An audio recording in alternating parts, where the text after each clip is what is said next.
누가복음 2장 23절부터 28절까지 보겠습니다. 안식일에 예수께서 밀밭 사이로 지나가시게 되었다. 제자들이 길을 내면서 밀이삭을 자르기 시작하였다. 바리새파 사람이 예수께 말하였다. 보십시오. 어찌하여 이 사람들은 안식일에 해서는 안 되는 일을 합니까? 예수께서 그들에게 말씀하셨다. 다윗과 그 일행이 먹을 것이 없어서 굶주 이를 때에 다윗이 어떻게 하였는지를 너희는 읽지 못하였느냐? 아달 대제사장 때에 다윗이 하나님의 집에 들어가서 제사장들 밖에는 먹어서는 안 되는 제단빵을 먹고 그 일행에게도 주지 않았느냐. 그리고 예수께서는 그들에게 말씀하셨다. 안식일이 사람을 위하여 생긴 것이지 사람이 안식일을 위하여 생긴 것이 아니다. 그러므로 인자는 또한 안식일에도 주인이다. 아멘. 양파를 썰어서 발바닥에 붙이고 양말을 신고 자면 좋습니다. 양파를 절반으로 자르고 그 다음에 얇게 썰어서 그거를 바닥에 양쪽에 붙이고 양말을 신고 잔다는 겁니다. 어떤 점이 좋으냐면 첫 번째 나쁜 세균을 잡아줍니다. 감기 걸렸을 때 양파를 머리맡에 놔놓으면 세균을 다 잡아먹는다. 양파가. 그 양파는 이제 버려야 되게 땅에 묻든지. 두 번째 피를 정화한다 그럽니다. 세 번째는 고통이 완화되고 마음이 편안해진다. 네 번째는 발냄새가 없어집니다. 돈 드는 일이 아니기 때문에 한번 해보시기 바랍니다. 저도 한번 해보려고 합니다. 안 그래도 전부터 이런 정보는 제가 알고 있었는데 오늘 아침에 또 받았습니다. 그래서 알려드립니다. 오늘 좀 춥습니까? 지금 괜찮아요? 네. 지금 여기 온도가 18도입니다. 제 사무실은 온도가 지금 7도입니다. 방금 나오면서 봤습니다. 그 작은 난로를 책상 밑에 피웠는데도 7도입니다. 많이 내려갈 때는 5도까지 내려갔습니다. 바나나도 신고 수면 양말도 신고 그렇게 하고 있습니다. 제가 군생활을 강원도 철원에서 했는데 겨울에 한겨울에 영하 20도 30도 되었습니다. 우리 정명이 있던 군대는 얼마나 내려갔죠? 거기는? 20도. 한동안 좀 덜 작년부터는 많이 추웠는데요. 신병훈련소에서 한겨울에 훈련을 받는데 밥을 먹고 나서 식기를 강에 가서 각자 자기 걸 씻습니다. 강물이 흘러가는데 식기를 넣었다 꺼내면 얼어 있습니다. 다른 사람들은 손으로 그걸 문지르는데 저는 도저히 그럴 수가 없어서 숟가락으로 비비고 말았습니다. 도저히 손을 댈 수가 없었습니다. 재래식 화장실에서 변을 보는데 그 당시는 그랬어요. 제가 군생활할 때는 요새는 어떤지 모르겠습니다. 바람이 불어가지고 얼어붙는데 말이죠. 그런 추위를 생각을 하면은 부산 추위는 별것 아닙니다. 이번 한파에 목양실에서 며칠은 난로를 피우지 않고 견디다가 너무 춥고 힘이 들어가지고 보따리 사서 집에 올라갔는데 집에서도 일을 못하겠더라고요. 그래서 그때부터 이제 책상 밑에 작은 전기 난로를 피우기 시작했습니다. 영하 10도가 며칠 동안 계속되었습니다. 여기 반도 아파트는 배수관이 얼어갖고 세탁기를 돌리지 마라 그런 게시까지 붙었습니다. 얼마 전에는 부산에 영하의 날씨에 눈이 0.7cm 꼴랑 그거 왔는데 길이 미끄러워져 가지고 대혼란이 생기고 넘어진 사람이 20 몇 명이가 다치고 그랬다 그랬어요. 저 서울 쪽에 사람이 저는 못 논다 그죠? 0.7cm 그거의 눈이가. 흔적도 없던데. 예. 근데 부산에서는 또 그게 맞아요. 왜냐면 비탈길이 많고 눈이 잘 안 오기 때문에 차들이 올라가지는 못하는데 서울은 그렇게 비탈길이 많지를 않거든요.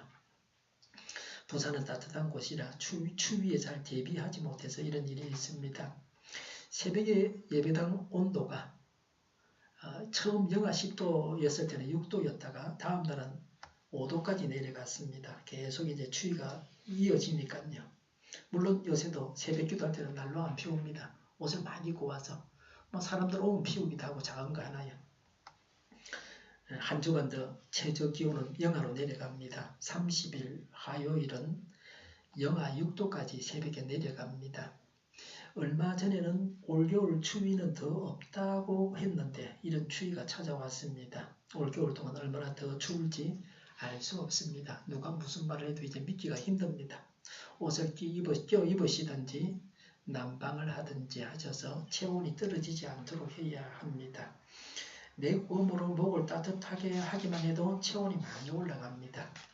저 같으면 내구음을 아주 애용합니다. 더우면 빼고 또 추우면 끼고 있고요. 뭐 길 가면서도 할 수 있고 간편하게 할 수 있죠. 안에 입은 뭐 내복 같은 걸 벗고 입는 게 곤란하지만 내공은 쉽습니다. 뭐 우리 상의도 그렇고 막 쉽게 벗을 수가 있죠. 남포동 지하상가에서 굉장히 두터운 수면 양말 2켤레를 5,000원에 팔았습니다. 좋아 보였습니다. 굉장히 두터워요. 한 두께가 이만큼 된다 그럴까요? 제가 자세히 보고 바닥에 버선처럼 매듭 부분이 없으면 수면 양말처럼 되어 있으면 다음에 나가서 살려고 그럽니다. 저번에는 왜 안 샀느냐 하면 인터넷에 들어가면 더 싸게 살 줄 알고 상표를 보고 왔는데 그거로 검색하니까 나오질 않습니다. 추울 때는 외출도 자제하는 게 좋습니다. 생강같이 몸을 따뜻하게 하는 음식을 드셔야 됩니다. 찬 음식을 드시지 말고 따뜻한 음식을 드셔야 됩니다. 영양 섭취를 잘 해야만 체온을 유지할 수 있습니다. 너무 못 자시면 체온이 떨어져서 곤란을 당합니다. 잘 드셔야 됩니다. 추운 데다가 피곤하기까지 하면은 여러 가지 질환에 걸리기도 합니다. 구안화상과 얼굴이 이렇게 비틀어지는 그런 병도 온답니다. 지금까지 우리나라는 급변했습니다. 제가 어릴 때는 먹을 것이 없어서 굶주렸습니다. 가난해서 제대로 몸을 씻지를 못했습니다. 집에 샤워 시설이 없었습니다. 옷을 벗고 씻을 수가 없습니다. 여름에 더우면 우통은 벗지만 하의는 씻을 수가 없어요. 씻는 곳이 아예 없어요. 뭐 얼마나 더럽습니까? 뭐 이 몸에 때가 그냥 여름에는 그냥 손에 만지질 정도다. 몸과 옷에는 이가 덕실거렸습니다. 몸에서 냄새가 많이 났을 겁니다. 뭐 옷을 어떻게 빱니까? 겨울에는요. 다 손으로 빨아야 되고 찬물에 빨아야 되는데. 근데 이제는 샤워 시설은 거의 모든 집에 다 있습니다. 세탁기도 있고요. 이런저런 먹을 것들이 집에 있습니다. 밥을 굶는 사람은 아주 소수입니다. 나라에서 생계비를 받는 분들도 많이 있습니다. 우리나라 소득이 전과 비교해서 많이 늘어났습니다. 전에는 최빈국이었습니다. 아프리카의 가장 가난한 나라보다 더 가난했습니다. 이제는 선진국이 되었습니다. 앞으로도 세상은 많이 달라질 것입니다. 사람이 하는 일을 인공지능이 다 할 것입니다. 단순한 노동은 사람이 하지 않아도 됩니다. 운전도 차가 알아서 다 할 겁니다. 사람이 운전하지 않아도 되는 세상이 곧 올 겁니다. 오염물을 배출하는 차량도 다 사라질 겁니다. 수소, 전기자동차. 그게 아마 대세가 될 겁니다. 지금 전기자동차도 말이 많습니다. 석탄 화력발전소에서 전기를 발전해가지고 전기자동차를 타면 그 전기자동차가 오염을 배출하는 자동차다. 전기를 받아야 되는데 그 전기 만들 때 석탄으로 한다. 최근에는 뭐 기름으로 석탄 발전소를 돌린다. 핵발전소 한 절반 정도는 중단시켜 놓고 단디 하라고 뭐 그렇게 하는 거겠죠. 근데 그 기름으로 돌리면 전기세가 얼마나 비싸게 나오겠습니까? 아마 한전이 적자가 날까 하는 그런 우려도 있습니다. 근데 수소 전기 차량은 그렇지 않다는 말을 들었는데 제가 자세히는 모릅니다. 그 차에 넣는 수소는 어떻게 만드는지 저도 좀 알아보려고 합니다. 우리나라가 통일을 할 기미가 보이지 않고 있습니다. 남에서 통일을 할 것인지 북에서 통일을 할 것인지 아직 단정 지을 수는 없습니다. 북과 미국 사이에서 우리나라가 어떻게 해야 하는지도 쉬운 일이 아닙니다. 미국의 도움이 절실합니다. 그리고 북의 형편도 살펴야 합니다. 평창 동계올림픽을 두고서 남과 북이 만나고 있습니다. 이런 만남이 어떤 유익을 줄지 어떤 불행을 줄지 알지 못하고 있습니다. 내일 일을 알 수가 없습니다. 여야가 이런저런 말을 하는데 누가 맞는지 알 수 없습니다. 그래서 기쁨도 있고 답답함도 있고 불안도 있습니다. 통일만이 우리가 살 길이라고 저는 생각합니다. 통일하지 못하면 우리나라는 중국이나 일본이 또 주변국들이 잡아먹고 말 겁니다. 옛날처럼 식민지가 되고 말 겁니다. 통일해야 한다는 것은 선택의 여지가 없습니다. 통일을 하고도 우리 주변국들을 상대하는 것은 만만하지 않습니다. 다 세계적인 강대국들입니다. 우리가 원하지 않는데도 통일이 주어지기도 할 것입니다. 요새 젊은 사람들은 구태여 북한 사람들이 그렇게 가난한데 우리가 통일을 해야 되느냐 그러는데요. 뭐 그런 의식들을 가지고 있다고 들었습니다. 우리나라가 통일을 하면 더 많은 변화가 있을 것입니다. 남쪽은 식량 생산이 많고 북쪽은 지하 자원이 많습니다. 본래 합쳐야 됩니다. 뭐 북한 사람들도 아주 우수하고 남한 사람보다 남쪽 사람보다 더 우수하다고 볼 수 있습니다. 6.25 사변 때 다 맨손으로 내려왔다가 남한에 있는 남쪽에 있는 사람들보다 북에서 온 사람들이 더 부유해졌습니다. 열심히 일하고 추위 안 타고 부산 사람은 추워 움철이 드는데 북에서 온 사람들은 이게 추위가 봄날씨다 그러면서 얼마나 열심히 일을 하는데요. 요새는 새벽에 보면 제가 새벽 기도할 때 차도 움직이는 게 잘 없어요. 아무 개비 새끼 하나 다니질 않아요. 이제 먹고 살만해서 그런 거예요. 옛날에는 추워도요. 다 벌어먹고 나가려고 다 그랬습니다. 우리나라가 마지막 때에 쓰임을 받는 나라가 되어야 됩니다. 우리나라가 번성해야 합니다.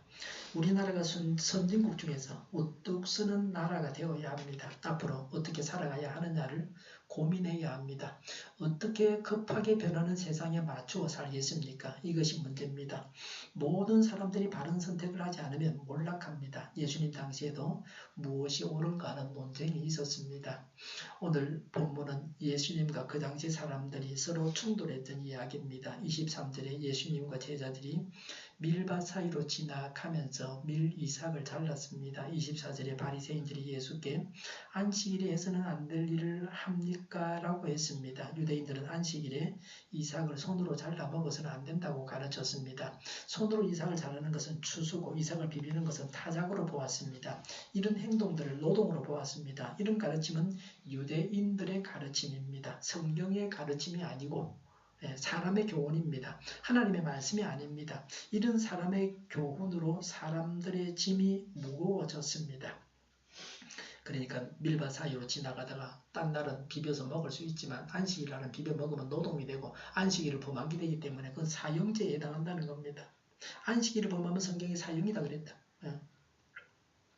유대인들의 가르침에 의하면 예수님의 제자들은 안식일에 추수를 해서 안식을 범하였고 예수님은 이런 사실을 보고도 제자들을 바르게 지도하지 않았다고 바리새파 사람이 지적했습니다.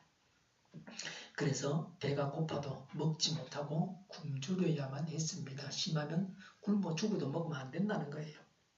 배고픈 고통을 당해야 했습니다. 가난한 사람들이 먹지 못하는 고통을 당했습니다. 부자들이야 먹을 거 가지고 있으니까 꺼내서 먹으면 되죠. 돈도 있고 말이죠. 지금도 고속도로를 달리면 성용차는 마구 달립니다. 심지어 200km도 달리고 이런다 보면 얼마나 빨리 달리는지 몰라요. 버스나 승합차는 속도 제한 장치가 붙어 있습니다. 가난한 사람들만 그런 차를 타고 통제하는 겁니다.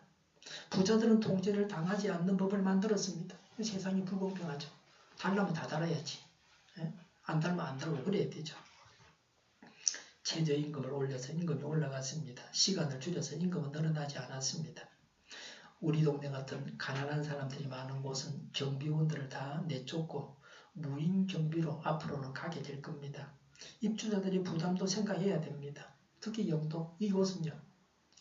평수가 30평, 40평, 50평 그래도 다 노인들이 살고 수입이 없다. 우리 집도 그렇고 말이죠. 부산은 직장이 없는 지역입니다. 그래서 젊은이들이 없고 어르신들만 있습니다. 앞으로 곧 10년, 20년 뒤에 다 이 도시가 없어진다는 거예요. 사람이 없으면 지금처럼 시내버스가 자주 다닐 수 없습니다. 불편한 점도 많이 생길 것입니다. 빈집들이 늘어날 겁니다. 옛날처럼 집을 다 부숴가고 거기다 농사나 지어야 됩니다. 제가 어릴 때는 부산 진역, 부산역 바로 옆에 진역이 있죠. 그것저것 전부 농사 지었어요. 사람 살지도 않았어요. 잘못된 법 때문에 특히 가난하고 힘없는 자들이 고통을 당하지 않게 해야 합니다. 하나님의 말씀, 성경 말씀은 25절에 예수님께서 하신 말씀을 우리가 유의해야 합니다. 26절부터 28절에 제사장만 먹는 제당빵, 이건 진설병이라 옛날 번역이 그렇게 말했죠. 이것을 다윗과 그 일행이 먹었습니다. 출애굽기 25장 30절, 레위기 24장 5절부터 9절에 보면 제단에 차려놓은 빵 진설병은 성소 언약궤 앞에 순금으로 만든 상을 두고 그 순금상 위에 차려놓은 12개의 떡입니다. 항상 두 줄로 놓아두는 떡입니다. 12는 이스라엘 12지파를 상징합니다. 그리스도와 교회를 상징하기도 합니다. 제사장이 매 안식일마다 이스라엘 자손을 대신해서 하나님 앞에 이 음식을 차려놓아야 합니다. 그러니까 일주일마다 새 것으로 올려야 됩니다. 묵은 것은 제사장만 먹을 수가 있습니다. 왜냐하면 하나님의 상에 올려서 드린 것, 거룩한 것이기 때문에 아무나 먹으면 안 된다는 거예요. 진설병을 제사장만 먹어야 한다고 율법에 명하고 있습니다. 이 말씀은 의식주범이라 그럽니다. 똑같은 성경에 기록되어 있지만 이건 의식주범입니다. 다윗과 그 일행은 사울을 피해서 도망 다니다가 배가 고파서 먹을 게 없어서 굶어 죽을 것 같아서 젊은 사람들이 막 뛰고 달리고 그러는데 도망 다니는데 얼마나 배가 고팠겠습니까? 먹을지를 못해갖고 허기져 죽을 판이었다.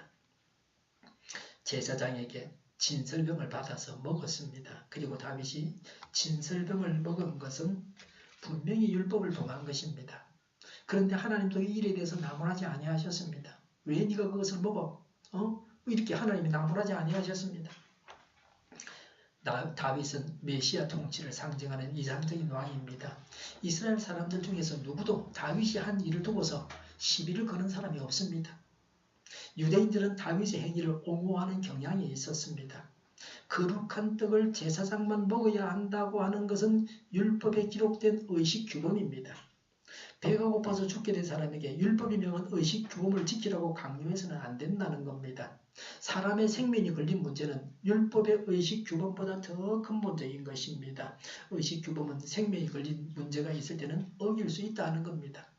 예를 들어서 십계명과 같은 중대한 말씀은 언제나 지켜야 됩니다. 생명을 걸고도 지켜야 됩니다. 아무리 배가 고파도 남의 것을 훔쳐먹어서는 안 됩니다. 물론 너무 배가 고프면 훔쳐먹을 수 있죠. 사람이니까. 도둑질을 하고 배는 채워서 죽지 않고 그럴 수도 있습니다. 신명기 23장 24, 25절에는 배고픈 사람이 남의 곡식밭에서 손으로 곡식을 잘라먹는 것은 허락합니다. 낯을 대지는 말라고 했습니다. 낯을 대면 도둑질이 됩니다. 요새도 농산물 훔쳐가는 도둑들이 있고 비싼 농산물 훔쳐가면 돈이 많이 될 겁니다. 그래서 예수님의 제자들이 도둑질한 것은 아닙니다. 아무리 배가 고파도 남을 쳐 죽이고 빼앗아 먹어서는 안 됩니다. 그러나 의식법은 어길 수가 있습니다. 사람의 생명이 의식법보다 더 중요합니다. 하나님의 사랑과 긍휼이 율법을 능가합니다. 오늘 같은 우리나라 같은 데서는 배가 고파서 정말 먹었다 그러면 몇만 원 정도, 몇천 원 정도는 괜찮다. 그냥 다음에 또 자실 게 없으면 오시라고 해서 그렇게 할 수도 있는 그런 세상이 왔습니다. 특히 편의점 이런 데는 유통기한 다 돼가는 거는 이제 아무나 먹어도 됩니다. 그거 버릴 거니까. 그거 먹어도 상관없어요. 제자들은 배가 고파서 미리상을 잘라 먹었습니다. 마태복음 12장 1절, 누가복음 6장 1절에 예수님의 제자들이 배가 고파서 미리삭을 잘라서 먹었습니다. 예수님과 제자들은 굶을 때가 많았습니다. 거의 대부분은 배고픈 채로 사셨습니다. 요새 군대처럼 늘 밥이 준비되어 있지 않았습니다. 요새 군대 가면 밥은 제때 딱 나와요. 그거 안 줬다가는 큰일 납니다. 높은 사람 다 잡혀갑니다. 감옥 가고 그럽니다. 밥은 정확하게 나온다. 훈련을 받으면요. 하루 3끼밥이 정확하게 나온다. 시간은 못 지킬 수 있다. 훈련 받으니까. 아침밥을 6시에 주고 점심을 10시에 주고 저녁은 3시에 주고 이렇게 할 수는 있지만 3번은 나와야 된다. 정량을 착취하면 그 지휘관이 감옥 가야 됩니다. 안식일에 제자들이 배가 고파서 이삭을 비벼서 먹는 것이 하나님 말씀을 어긴 것이 아닙니다. 제자들은 유대인들의 가르침을 어겼을 뿐입니다. 사람의 교훈을 어긴 것은 아무런 문제가 되지 않습니다. 유대인들의 조상들이 만든 전통을 어겼다고 정죄하지 말라고 예수님은 말씀하셨습니다. 다윗이 진설병을 먹은 것은 대단히 심각한 죄였지만 예수님의 제자들이 안식일에 밀 이삭을 비벼서 먹은 것은 사소한 일이라는 의미도 있습니다. 바리새인들은 이삭을 비벼 먹는 것을 노동으로 보았습니다. 구약 성경에는 이삭을 비벼서 먹는 것이 노동이라고 말하지는 않습니다. 성경이 없는데 잘 모르니까 하지 않는 것이 좋다고 안전하고 좋다는 취지에서 이런 규정을 만들었을 겁니다. 이런 사람의 법이 사람을 굶주리게 하고 고통을 당하게 합니다. 특히 없는 사람, 가난한 사람을 말이죠. 우리나라도 불필요한 규제를 제거해야만 앞서갈 수 있습니다. 꼭 필요한 규제만 해야 하고 특히 가난하고 어려운 사람들을 위해서 제재를 좀 풀어줄 필요가 있습니다. 예수님께서 바리새인들에게 하신 두 번째 말씀입니다. 27절에 안식일이 사람을 위해 있다고 하셨습니다. 하나님은 천지 창조 후에 안식하셨습니다. 안식일법은 성스러운 하나님의 법입니다. 성스러운 하나님의 법도 인간을 위해서 있습니다. 이것이 하나님의 창조 질서입니다. 하나님께서 인간을 사랑하시고 바로 나를 사랑하심을 잘 알 수 있습니다. 인간을 사랑하셔서 인간을 위해서 안식일법을 주셨습니다. 본래 성경에서 안식일을 자비를 명하신 어도는 육체적으로 쉬고 정신적으로 압박과 고통에서 해방되게 하고 하나님께서 주신 기쁨으로 예배하라는 것입니다. 사람에게는 적절한 휴식이 있어야 합니다. 지금까지 우리나라는 가난했습니다. 일만 했습니다. 노는 날이 적었습니다. 한 달에 하루 노는 그런 직장도 있었고 옛날에는 한 번도 안 노는 직장도 있었어요. 앞서가는 나라들이 하는 것을 본받았어. 뭐 어려운 말로 벤치마킹 해가지고 따라서 하고 열심히 일을 해가지고 죽을 판 살판 일을 해서 여기까지 왔습니다. 한국 사람은 뭐라 그래요? 뭐 시간당 얼마 주기로 계약을 하면 죽을 판 살판 일을 한다고요. 돈 내깁니까? 뭐 그게 뭐 남의 이야기가 아닙니다. 저도 손이 빠르기로 그 소문이 나 있는데요. 이제는 우리나라가 최고 선두가 되었습니다.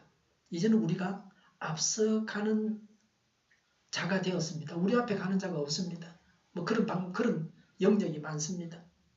다른 사람들이 우리에게서 배우고 있습니다. 뭐 배를 만드는 것도 우리가 뒤따라가다 이제는 우리나라 사람을 따라오고 있다. 우리가 다른 나라보다 더 잘한다.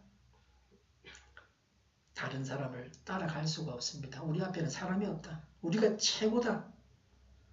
우리가 세계를 개척해야 됩니다. 그래서 창의력이 있어야 되는 거죠. 열심히 노동만 해서는 창의력이 있을 수가 없습니다.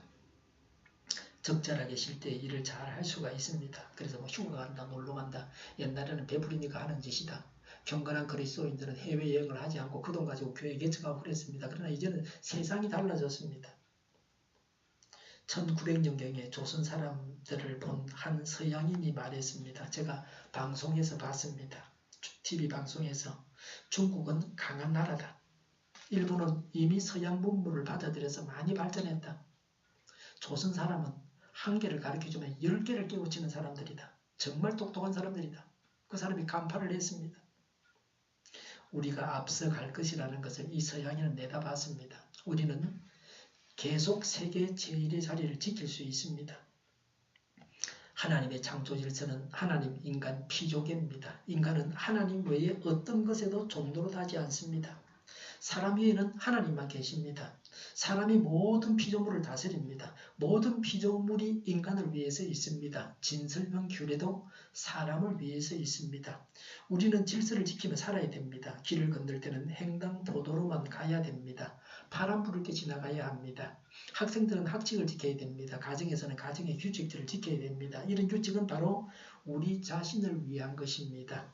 사람을 위해서 규칙이 있습니다. 예수님 당시에 바리새인들이 부과한 온갖 제약으로 인해서 안식일의 참된 의미가 불투명해졌습니다. 즉 외형적인 형식과 규범에 얽매여서 안식일의 참된 의미가 희미해졌습니다. 그리하여 안식일은 사람에게 안식을 주기보다는 오히려 억압과 고통을 줬습니다. 바리새인들은 규칙만을 내세우면서 사람들을 죽이는 자들입니다. 이런 자가 되어서는 안 됩니다. 규칙을 지키고 내세우되 사람을 위해서 규칙을 강조해야 합니다. 예수님은 안식일의 참된 의미를 깨닫게 하기 위해서 안식일을 주신 하나님의 원래 목적과 의도를 강조하셨습니다. 거룩한 것을 가장 잘 쓰는 방법은 사람을 돕는 것입니다. 그것이 물건을 하나님께 드리는 유일한 방법입니다. 가장 아름다운 이야기 중에 하나가 제4박사 알타반입니다.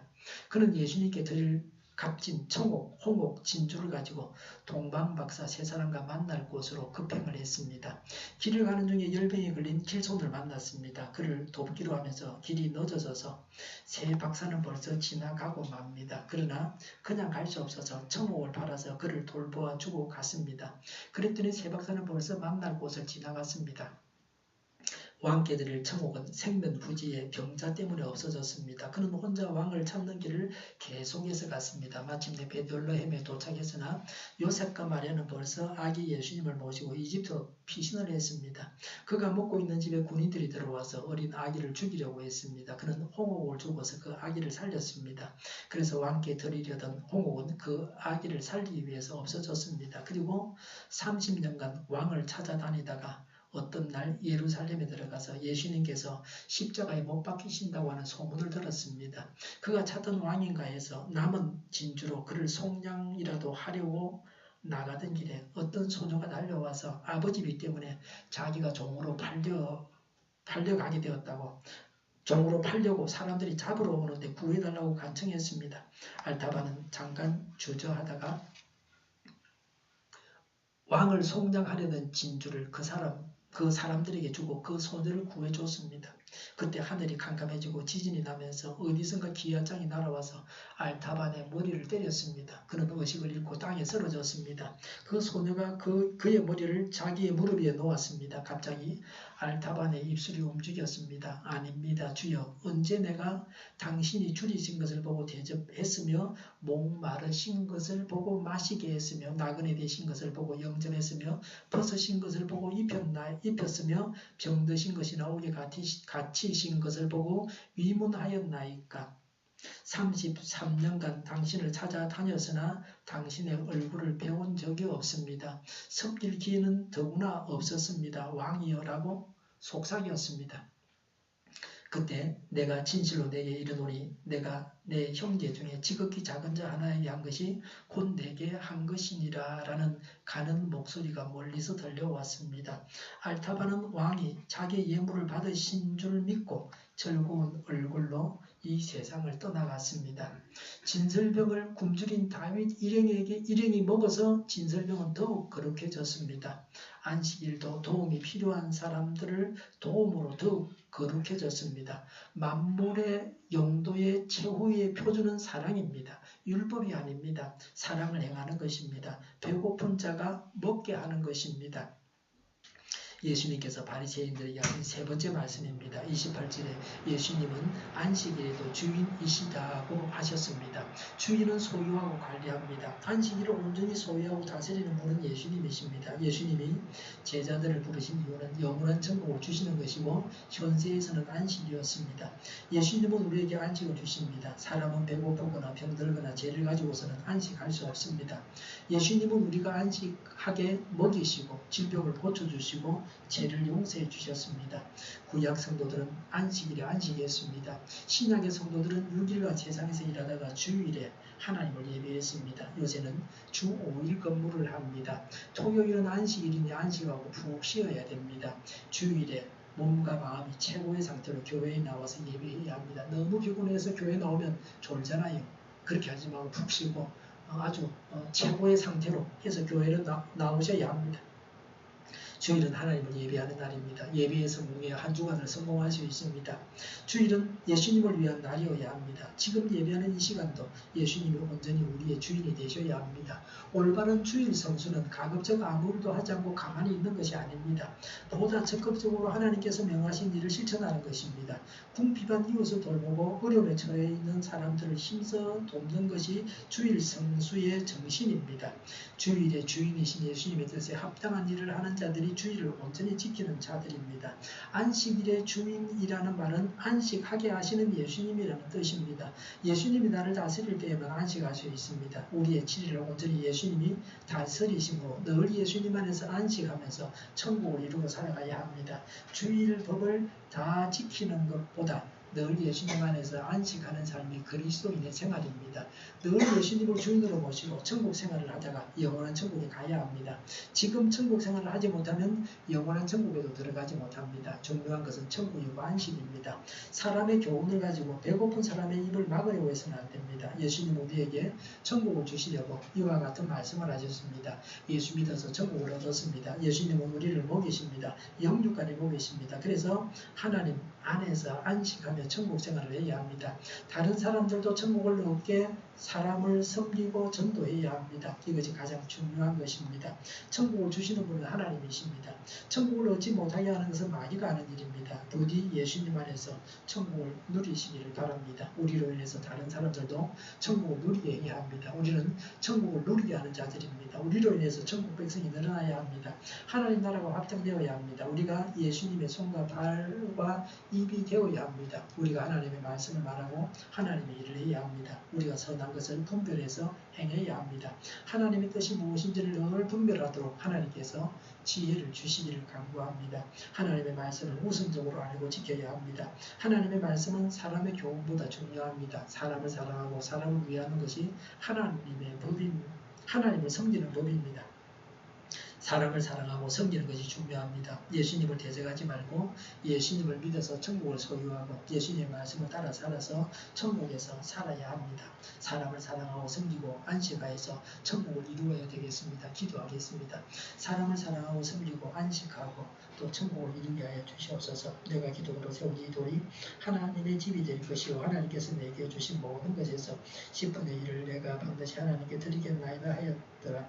청량할 수 없는 하늘 은혜로 살아갈 때에 필요를 채워주시는 하나님 아버지, 베풀어 주시는 은혜로 험난한 세상 속에서도 소망 가운데 살게 하시고 하나님의 은총을 늘 기대하며 기쁘게 살게 하시니 감사를 드립니다. 하나님의 나라와 의를 구하며 예물을 드립니다. 드리는 모든 예물이 하나님의 일이 귀하고 값지게 사용되는 도구가 되기를 원합니다. 이 헌금을 통하여서 하나님의 영광 받으실 줄로 확신하오니 하나님의 일 하심 가운데 이 헌금을 필요로 하는 곳에서 온전히 사용되게 하여 주시옵소서. 예물을 드린 성도님들의 삶에 하나님이 찾아가 주셔서 그들이 필요로 하는 것들을 충족시켜 주시고 언제나 영육간에 풍성한 은혜를 부어주시는 하나님을 삶에서 체험하게 하옵소서. 생활비정부를 영복에 넣는 가구의 두 웹돈을 원하시는 하나님 마음을 읽는 저희에게 오늘 예물을 드렸습니다. 저희는 인간이기 때문에 완벽하여질 수 없사오니 교회 안에서 부족한 것들은 서로 채워주고 각기 다르게 가진 것들을 서로 공유함으로써 모두가 풍성하고 완벽하신 하나님의 사랑을 느낄 수 있게 하여 주시옵소서. 또한 저희가 사랑을 가지고 이 세상 구석구석으로 찾아가서 어디를 가든지 하나님의 영광과 사랑이 강같이 흘러나게 하여 주시옵소서. 저희들이 형식적으로 예물을 드리지 말게 하시고 오직 이런 귀한 비전과 소망을 가지고서 하나님께 아낌없이 드릴 수 있도록 저희 생각을 주장하여 주시옵소서. 11조당 사임을 여러 가지 명목으로 주신 것을 감사하는 마음으로 봉헌하는 아름다운 마음을 감사 주시고 드릴 때마다 하늘로부터 오는 한없는 은혜로 감동되기를 소원합니다. 우리 동료들과 만군을 지하게 하여 주시옵소서. 공부하는 학생들에게 지혜를 더하셔서 앞서가게 하시며 가르치는 자에게도 주님의 지혜와 능력을 가르치게 하여 주시옵소서. 예수 이름으로 명하노니 모든 병마를 물러가고 몸의 모든 부분들을 온전하게 될지어다. 신의 기술을 베푸셔서 저희의 질병을 고쳐주시옵소서. 저희와 교회와 이 나라의 민족을 불쌍히 여겨주시옵소서. 평화 통일을 이루게 하여 주시옵소서. 북한의 핵 문제를 해결하여 주시옵소서. 국회가 하나님의 희구하시는 혼란을 만들게 하여 주시옵소서. 반성경적인 모든 북한의 기도에 적시 사라지게 하여 주시옵소서. 신앙의 자유를 넓으며 살게 하시며 하나님을 대적하는 세력들이 바로 망하게 하여 주시옵소서. 대통령이 통치를 잘하게 하여 주시옵소서. 지진이 일어나지 않게 하시며 출산율이 올라가게 하시며 에너지 정책을 친환경적으로 세우고 지평하게 하여 주시옵소서. 늘 맑은 공기를 마실 수 있게 하여 주시옵소서. 좋으신 하나님을 찬양하면서 예수님의 이름으로 기도하옵나이다. 아멘. 찬송가 274장을 다 같이 하도록 하겠습니다.